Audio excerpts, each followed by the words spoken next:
Bueno, muchas cosas. Es una síntesis de una etapa de preparación y que ya lo teníamos decidido aproximadamente hace casi un año.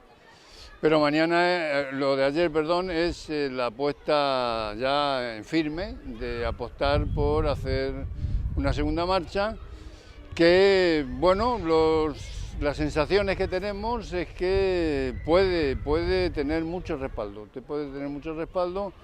y seguro que es muy necesario dada la situación que hay. Bien, yo creo que mucho mejor que antes, porque antes estaba como en la incertidumbre, siempre tienes la posibilidad de decir, bueno, pues retrocedemos o no, ya está lanzada y yo creo que más distendido, mucho trabajo, hay mucho trabajo. Primero, eso es lo que queremos, que la gente se inspire. ¿En qué? En lo que sea. En lo que sea. Y ayer mostramos un poco de diversidad de todo eso. Y no nos dio tiempo a contar todas las cosas que se están desarrollando.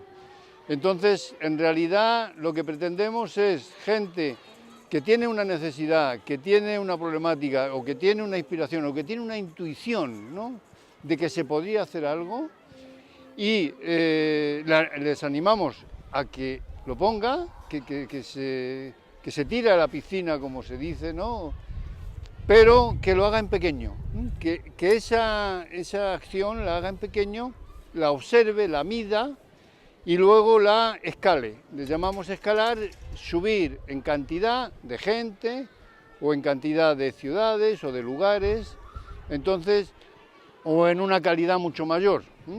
Entonces, que se empiece por pequeño, pero con aspiración a que se amplíe. Es esto de la frase que sabemos, pensar globalmente y actuar localmente.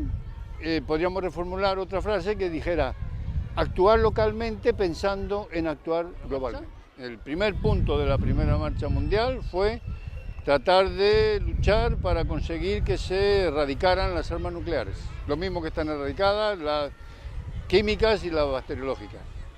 Y en este caso se va a reforzar eso porque, dado el Tratado de Prohibición de Armas Nucleares que ha aprobado Naciones Unidas, respaldado por 122 países, hay condiciones para que, y a eso vamos a apuntar, al final de la marcha mundial, entre en vigor en esos 50 países mínimos que lo ratifiquen el Tratado de Prohibición de Armas Nucleares, lo cual sería un paso histórico. Bueno, hay una web ya, poquito, que yo no sé cómo se dice, porque además es en inglés, es como The World March, pero con el 2, The Two World March.